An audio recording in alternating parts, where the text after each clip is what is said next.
Depression एक English शब्द है और इसका हिंदी में अपन ट्रांसलेशन करें तो इसका मतलब उदासी है। उदासी एक ऐसा अनुभव है जो हर आदमी को हुआ है, होएगा, होता रहा है।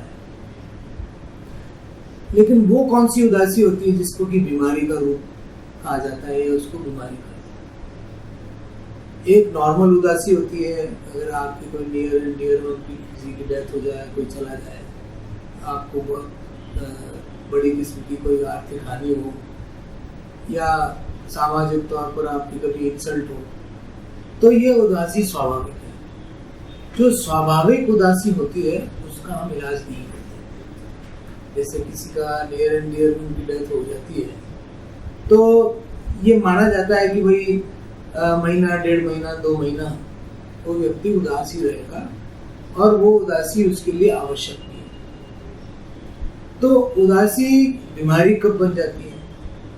उदासी बीमारी तब बन जाती है कि उस उदास मन के कारण अगर आप अपनी कार्यस्थल पर अपनी जो आपकी जिम्मेदारियां हैं उनको पूरा नहीं कर पाए या आपकी जो सामाजिक जिम्मेदारियां हैं उनको पूरा नहीं कर पाए या आपको उदासी से इतनी तकलीफ हो कि जो आप सहन नहीं कर सकते।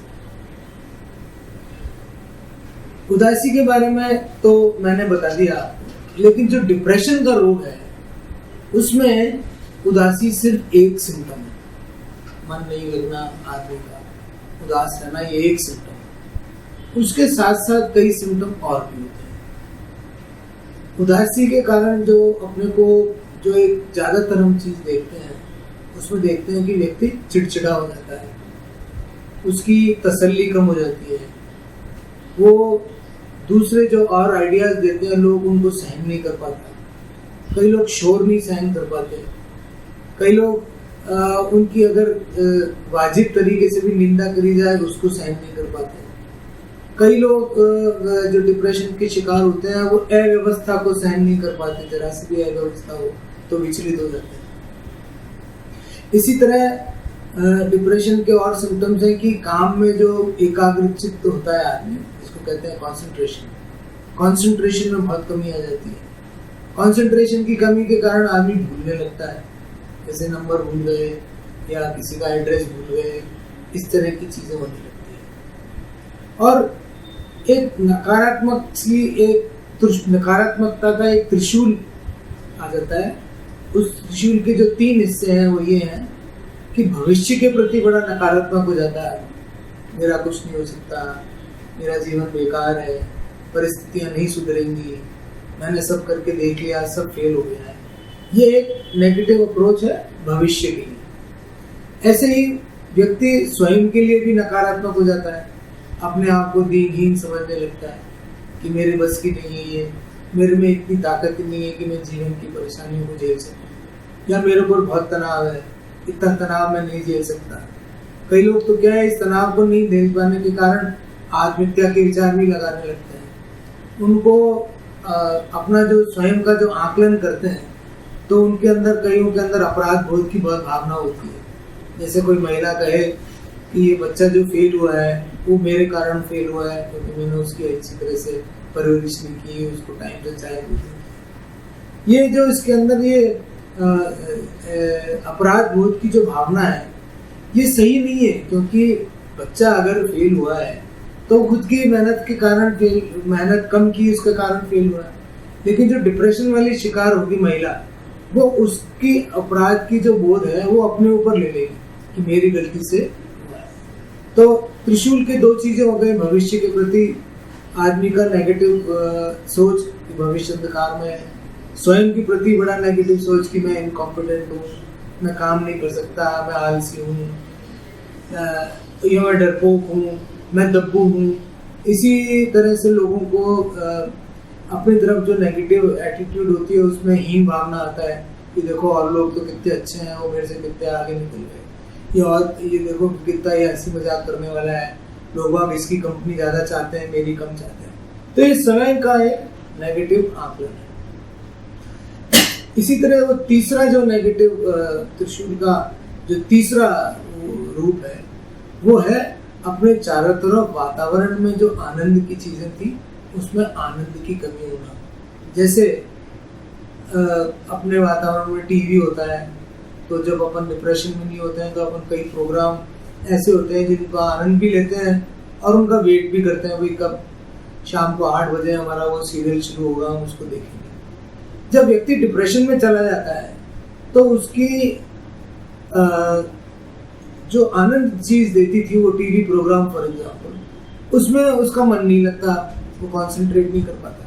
और जिस प्रोग्राम के लिए वो सुबह से आतुर होकर बैठा रहता वो इतने बजेंगे और मैं बैठ के देखूंगा, वो वाली भी फीलिंग खत्म हो जाती है। इसी तरह अपने घर में चारों तरफ कोई शादी का माहौल है या कोई भजन संध्या है या कोई ऐसी चीज है जिसको भी देखकर ज्यादातर आदमी खुश रहते हैं, वो भी जब चारों तरफ हो रही होती है तो उसके ऊपर कोई फीलिंग नहीं होती।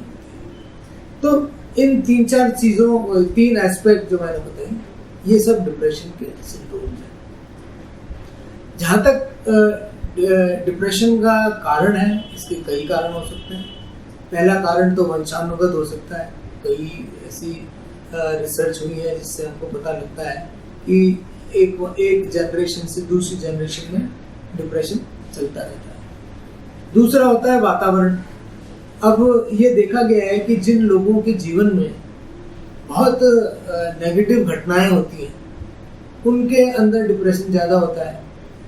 जैसे किसी के बचपन में ही फादर मदर की डेथ हो जाए, बचपन में जिन लोगों की फादर मदर की डेथ हो जाती है उसमें 90 to 99% लोगों को बड़ी ही उम्र में डिप्रेशन हो जाता है। ऐसे ही अगर व्यक्ति का जब व्यक्तित्व निर्माण हो रहा है तब वो परिवार में कलह देखे, अपने माता पिता को लड़ते देखे, या संसाधन सीमित है उसके कारण और घरों में झगड़ा देखे, या गलत रोल मॉडल हो, कोई शराबी हो, कोई इस तरह का हो, तो उस वातावरण से भी आदमी को डिप्रेशन हो सकता है। अगर व्यक्ति का व्यक्तित्व स्ट्रांग नहीं है, तो व्यक्तित्व स्ट्रांग वो होता है जो कि आसानी से जीवन के जो अपने फेलियर्स होते हैं उनको सहन कर लेता है। एक तो मैं आपको ये बताना चाहूँगा कि ऐसा कोई व्यक्ति नहीं है जिसके कि जीवन में तनाव नहीं हो।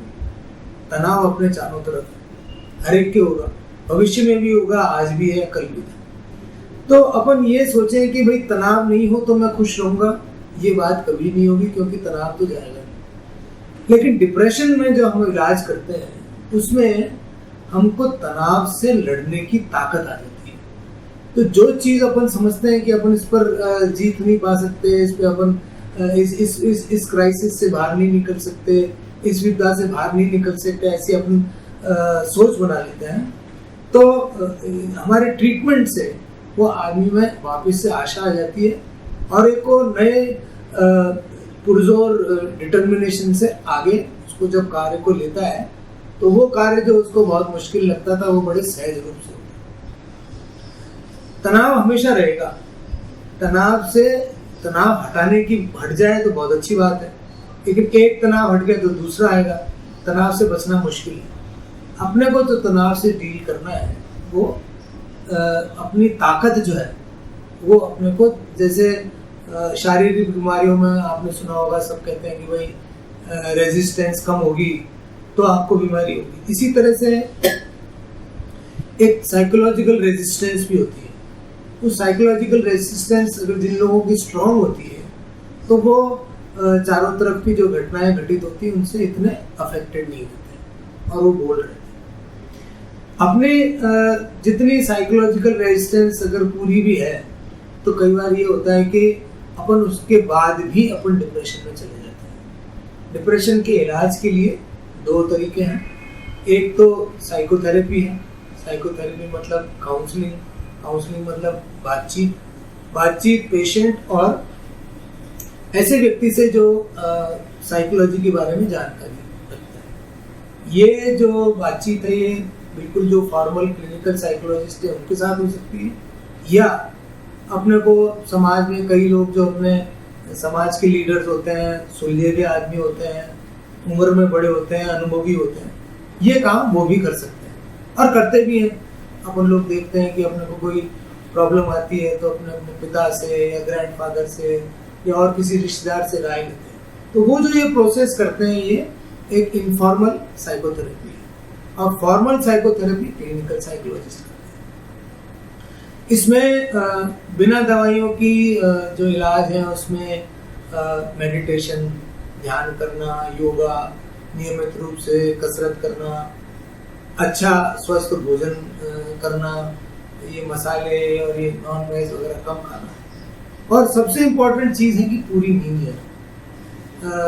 और फाइनली अपनी जीवन शैली को बिल्कुल कंट्रोल में रखना, एक ही समय उठना, एक ही समय लंच, एक ही समय बाकी चीज़ें, और एक जो प्रतिस्पर्धा की अपने अंदर भावना आ गई है कि उसके पास एक कार है तो मैं 2 कार लूँ, उसके पास बड़ी कार है तो मैं भी बड़ी कार लूँ, इत्यादि इत्यादि, इससे प्रतिस्पर्धा से दूर रहना। इसमें मेडिटेशन, ध्यान, पूजा पाठ, ये सब हेल्प करते हैं। दूसरा जो एस्पेक्ट है डिप्रेशन का इलाज करने का, वो कुछ दवाइयाँ हैं जिनका कि नाम एंटी डिप्रेसेंट है। एंटी डिप्रेसेंट केमिकल चेंज लाती हैं ब्रेन में। वो चीज़ चेंज जो होता है वो एक डिप्रेशन के कारण जो केमिकल्स में डिस्टर्बेंस हो जाती है, वो एंटी डिप्रेसेंट दवा उस डिस्टर्बेंस को ठीक कर देती है। एंटी डिप्रेसेंट दवाओं का असर 2 से 4 हफ्ते में आता है, और एक बार ट्रीटमेंट जब शुरू हो डिप्रेशन का तो करीब करीब साल भर तक चला है। हम देखने में ये आया है कि कई लोग कुछ ठीक हो जाने के बाद अपनी एंटी डिप्रेसेंट दवाइयाँ बंद कर देते हैं। ये बिल्कुल गलत है। उनको बिना मनोचिकित्सक की सलाह के न तो एंटी डिप्रेसेंट की डोज को कम करना चाहिए, न उसकी अवधि।